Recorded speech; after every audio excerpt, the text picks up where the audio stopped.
जो जीव अंतःकरण से मन वाणी कर्म से उस पर ब्रह्म परमात्मा को ही अपना यह 3.5 हाथ के शरीर समेत अपने स्वयं जीवात्म स्वरूप को चरणारविंद में समर्पित कर देते हैं, तो वो शरीर रूपी जो फैक्ट्री है जिससे कि मलमूत्रादि की तरह केश नख स्वेद रुधिर रस रक्त मांस मेदोस्थि मज्जा शुक्रादि की तरह पाप और पुण्य का भी निर्माण होता है, और पाप भोगने के लिए नरक जाते हैं। नरक में पाप यातना भोगने के बाद फिर जब आते हैं मृत्युलोक में, तो पुनः पाप की नारकीय बदबू होने के कारण, उसका संस्कार, उसकी वासना होने के कारण पुनः किसी पापी योनि में जन्म हो जाता है। फिर पाप योनि में जब जन्म होता है तो फिर पाप करेंगे, फिर पाप करेंगे तो फिर नरक जाएंगे, फिर नरक में पाप का खजाना खत्म होने पर मृत्युलोक में आएंगे तो फिर पाप योनियों में ही जन्म लेंगे और पुनः पाप करने के कारण नरक जाएंगे। ये नरक से आने जाने का मार्ग छूटने वाला नहीं है। बोले तो क्या करें? बोले तो भाई पुण्य करो।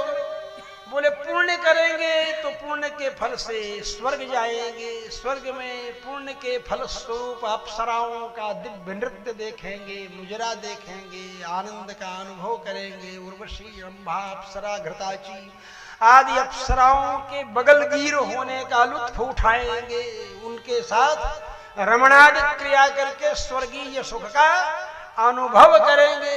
और जब आपके पुण्य का खजाना खत्म हो जाएगा, ते तम भुंक्त्वा स्वर्गलोकम विशालम क्षीणे पुण्ये मर्त्यलोकम विशन्ति। फिर पुण्य क्षीण होने के बाद मृत्युलोक में आए। मृत्युलोक में जब आएंगे तो पुण्य की खुशबू रहेगी ना, जैसे किसी सेंट की शीशी का सेंट परसेंट भी अपसेंट हो जाए, गायब हो जाए, तो भी उसमें खुशबू रहेगी ना। उस खुशबू के कारण कोई भी गमकौआ तेल, सुगंधित तेल उसमें रखने के पहले तुम उसको सर्फ से धोना जरूरी नहीं समझोगे, सोचोगे खुशबू है। फिर उसके कारण सुगंधित तेल डाल देंगे। ऐसे स्वर्ग से लौटे हुए उस प्राणी के अंदर, उस जीव के अंदर जो स्वर्ग में सुख भोगने के बाद, पुण्य के फल स्वरूप स्वर्ग में सुख भोगने के बाद भी जो पुण्य समाप्त होने पर भी, इत्र समाप्त होने पर भी शीशी में जैसे खुशबू रह जाए, वैसे वह पुण्य की वासना रहेगी। उसके कारण फिर किसी पुण्यात्मा के घर में जन्म लेगा, फिर पुण्य कर्म करेगा, फिर पुण्य कर्म करके स्वर्ग जाएगा, फिर स्वर्ग से पुण्य का खजाना समाप्त होने पर पुण्यात्मा के घर में जन्म लेकर मृत्युलोक में आएगा, फिर पुण्य करेगा, फिर पुण्य के फल स्वरूप स्वर्ग जाएगा। मतलब एवं त्रयी धर्ममनुप्रपन्ना उत्साद्यन्ते काम कामा लभन्ते। इस तरह एक काम करते हुए फंसे रहेंगे स्वर्ग और नरक के चक्कर में, तो क्या किया जाए भाई? क्योंकि स्वर्ग से आओ चाहे नरक से आओ, रहना तो होगा माँ के ही गर्भाशय में। तुमको 9 महीने या 7वां से रहो, 7वें महीने या 10-11 महीने। हमारे एक छेला का लड़का है, वो 11 महीना पूरा होते होते पैदा हुआ। सोचो, बड़ा प्रगल्भ है, प्रतिभा संपन्न है, बड़ा तीव्र बुद्धि का है, और वो बहुत खुले हुए। हम तो बताते हैं गर्भाधान आदि संस्कार करने का विधान उनको खोल कर दे देते हैं, कहते हैं पढ़ो, इस विधान से कार्य संपादन करो, तब फिर वीर क्षत्रिय ब्राह्मण वैश्य आदि शूद्रादि स्वस्वकर्म निरत उत्पन्न हो। वैदिक सिद्धांत के अनुसार जैसी संतान चाहें वैसी संतान आप वेद विधान से प्राप्त कर सकते।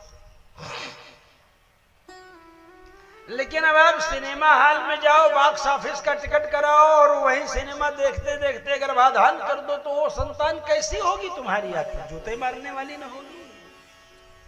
संस्कार कहां से होंगे? संस्कार तो संस्कार विधि से होंगे, और संस्कार विधि में सर्वप्रथम संस्कार जो है वह गर्भाधान संस्कार है।